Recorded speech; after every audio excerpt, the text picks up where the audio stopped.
भारत पर पाकिस्तान द्वारा थोपा गया एक ऐसा युद्ध जिसने भारत की सामरिक शक्ति और शौर्य की नई वैश्विक गाथा लिख दी और एशिया महाद्वीप का नक्शा बदल दिया। पाकिस्तान को करारी हार मिली और उसके दो खंड हो गए। भारत ने पूर्वी पाकिस्तान को बांग्लादेश नाम से स्वतंत्र राष्ट्र बना दिया। आज का दिन भारत, पाकिस्तान और बांग्लादेश तीनों के लिए इतिहास से जुड़ा एक महत्वपूर्ण दिन है। 16 दिसंबर 1971 को कभी पूर्वी पाकिस्तान के रूप में पाकिस्तान का हिस्सा रहे बांग्लादेश का एक स्वतंत्र राष्ट्र के रूप में जन्म हुआ था। पाकिस्तानी सेना पर भारत की जीत और बांग्लादेश के गठन की वजह से हर साल 16 दिसंबर को भारत और पाकिस्तान में इस दिन को विजय दिवस के रूप में मनाया जाता है। बांग्लादेश के गठन में भारत की बेहद अहम भूमिका रही थी।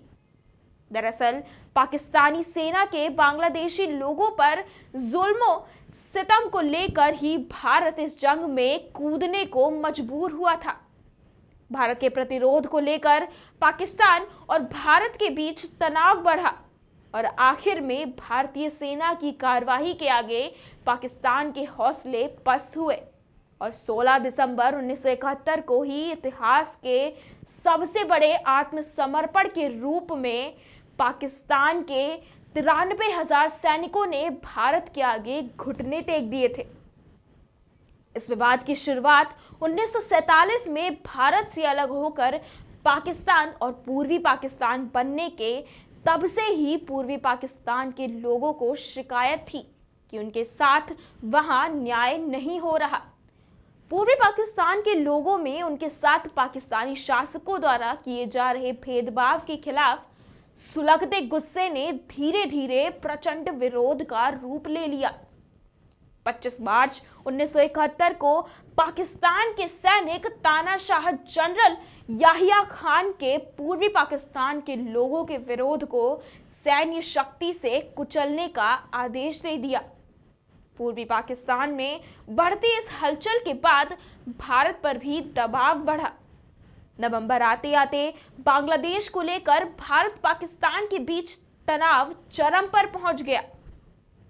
3 दिसंबर 1971 को तब की प्रधानमंत्री इंदिरा गांधी कलकत्ता में एक जनसभा कर रही थी।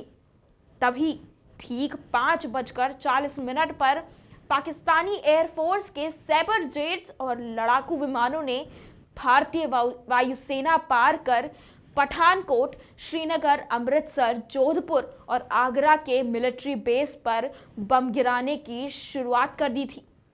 इसके बाद तुरंत ही भारतीय सेना ने भी जवाबी हमला किया। 14 दिसंबर को भारतीय सेना को पता चलता कि ढाका के गवर्नमेंट हाउस में दोपहर 11 बजे एक मीटिंग होने वाली है। भारतीय सेना ने तय किया कि मीटिंग के वक्त ही गवर्नमेंट हाउस पर बम बरसाए जाएंगे। इंडियन एयरफोर्स के मिग 21 विमानों ने बिल्डिंग की छत उड़ा दी।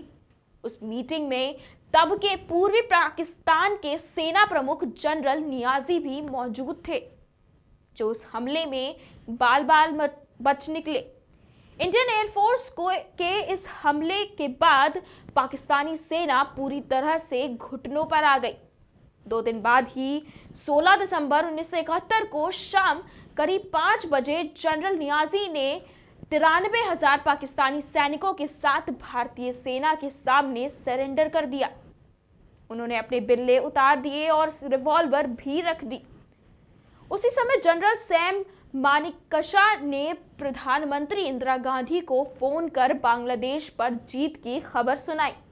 इसके बाद इंदिरा गांधी ने ऐलान किया, ढाका अब एक आजाद देश की आजाद राजधानी है।